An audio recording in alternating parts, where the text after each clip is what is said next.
화제의 뉴스를 골라 과학 기자의 시선으로 분석하는 과학 본색 시간입니다. 스튜디오에 최소라 기자 나와 있습니다. 어서 오세요. 안녕하세요. 네, 오늘은 어떤 소식 준비하셨나요? 네, 빛공해에 대한 보도 전해드린 바 있는데요. 이 야간에 지속해서 인공조명에 노출되면 암 발생 위험이 커질 수 있다 이런 내용이었습니다. 예. 멜라토닌이라는 깊은 숙면을 돕는 호르몬이 이 빛에 의해서 저해되거든요. 네. 그래서 야간 조명이 수면의 질과 양을 떨어뜨린다 이런 건데요. 이 상태가 길어지면 대사장애나 그리고 나아가서 암까지도 발생할 수 있습니다. 예. 이에 대해서 자세히 다뤄보도록 하겠습니다. 네, 사실 우리가 잠의 중요성에 대해서는 여러 번 보도해드린 바 있는데 이제 밤이 낮처럼 너무 밝아서 문제라는 거잖아요. 일단 빛공해에 시달리는 사람들을 직접 만나고 오셨다고 들었는데 피해자는 어떤 점을 호소하던가요? 네, 제가 만나고 온 피해자는 서울의 한 오피스텔에 살고 있는 분이었는데요. 예. 네, 옆 건물 외벽에 설치된 이 대형 전광판의 인공조명 때문에 고통을 받고 있었습니다. 네. 이 인공조명은 매일은 아니지만요. 일주일에 두세 번 정도 거의 밤 11시를 넘겨서까지 켜져 있었다고 하고요. 예. 가끔은 이른 새벽에도 켜져서 이 빛으로 피해자가 잠에서 깬 적도 있다고 합니다. 네. 이 한밤중이나 새벽이 아니더라도 저녁에 휴식을 취하려고 침대에 누웠을 때 현란한 불빛 때문에 토할 것 같다 이런 얘기도 했고요. 예. 피해자가 사는 지역은 회사가 많은 지역이라서 저녁 8시 이후에는 거의 다 퇴근을 해서 유동인구가 적거든요. 네. 그런데도 계속 전광판을 켜놓는 이유가 뭘까 피해자는 이해가 되지 않는다 이렇게 말을 했습니다. 네. 지금 화면으로도 저희가 보기도 했지만 눈이 부실 정도입니다. 네. 사실 우리나라의 밤거리 하면은 이 화려한 전광판이 좀 상징처럼 되어버린 감이 없잖아 있잖아요. 그런 게 이제 빛공해에 대한 심각성을 부추기고 있는 요인인데 얼마나 심한가요? 네. 지난 2016년에 국제공동연구진이 이 위성 사진을 통해서 전 세계 빛공해를 측정한 바 있는데요.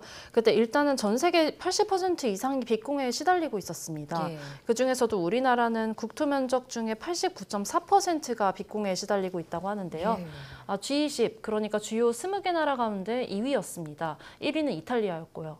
예. 연구팀은 또한 빛공해 지역이 거주지와 겹치는 비율도 계산을 했다고 합니다. 이때도 한국이 2위로 나타났고요. 1위는 사우디아라비아였습니다. 한국 순위가 전 세계에서 이렇게 높은 이유는 국토 면적이 좁기 때문이기도 합니다. 이 국토가 협소한 싱가포르는 G20에 속하지 않아서 이 순위에서는 빠졌지만 네. 전 세계 국토의 100%가 빛공해에 노출된 것으로 드러났고요. 반면 G20 중에서 국토가 상대적으로 넓은 호주나 캐나다는 전 세계에서 빛공해 영향이 가장 적은 나라 중 하나이기도 했습니다. 네.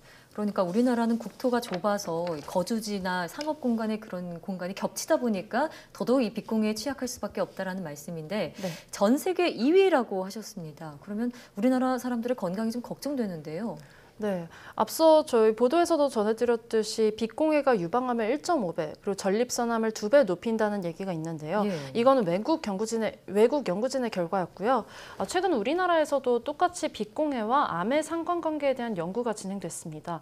먼저 연구진은 전라도 지역을 대상으로 빛공해 정도에 따라서 27개 지역으로 구분하고 또 지역별로 암 발생 현황을 살펴봤다고 하는데요. 예. 흡연이나 음주 여부, 그리고 심지어는 미세먼지 수준까지 전부 고려해서 보정된 값을 보면요. 빛공해가 심한 지역, 상위 25%에 사는 남성은 빛공해가 심하지 않은 하위 25%에 사는 남성보다 전립선암이 발생할 위험이 1.7배나 높았습니다.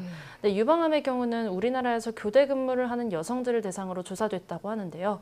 빛공해에 계속 노출되는 여성은 그렇지 않은 여성보다 유방암이 발생할 위험이 1.24배나 높았다.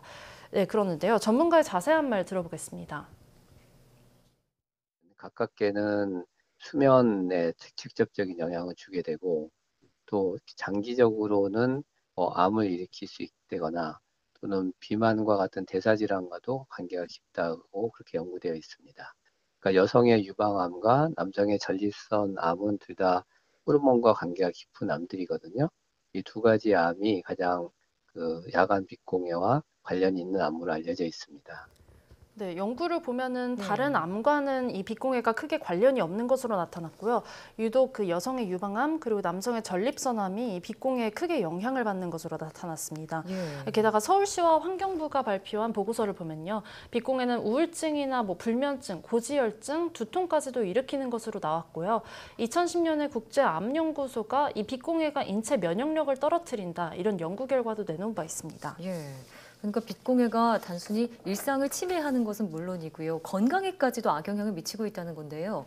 근데 문제는 우리나라에 이런 빛공해와 관련한 법이 있는데도 역부족이라고요. 네, 그렇습니다. 우리나라의 빛공해 방지법이 제정된 것은 지난 2013년인데요. 자세히 들여다보면 야간의 인공조명에 의한 피해를 빛공해로 규정하고 있습니다. 이 우리나라 법을 보면요. 생태보호 지역이나 뭐 주거지역, 상업지역, 농촌지역 이렇게 네 가지로 나눠서 빛공해 기준을 다르게 해놓고 있고요. 이 기준은 조명이 뭐 가로등이냐 전광판이냐 이렇게 조명의 종류에 따라서도 다릅니다. 네. 광고 조명, 즉 번쩍이거나 동영상 변화가 있는 조명을 보면요. 비유하자면은 이 촛불 한 개를 1m 떨어진 곳에서 봤을 때 밝기가 1룩스거든요. 예. 그러니까 우리나라는 해진 후 1시간 뒤부터 해 뜨기 전 1시간 전까지 이 광고 조명이 10룩스보다 밝은 빛이면은 빛공해다 이렇게 규정하고 있습니다. 네. 상업 지역의 경우는 조금 더 완화된 25룩스 이상이면은 빛공해로 규정을 하고 있고요. 예. 하지만 이 기준은 선진국보다 느슨하다는 지적이 많이 나오는데요.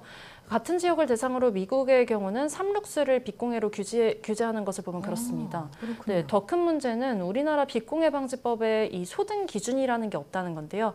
독일의 경우를 보면은 밤 11시를 소등 시간으로 규정을 해놓고요. 이 11시 이전, 그러니까 소등 전에는 5룩스 이하로 빛을 규제하고요. 소등 이후에는 1룩스 이하로 더욱더 빛공해를 심하게 규제하고 있습니다.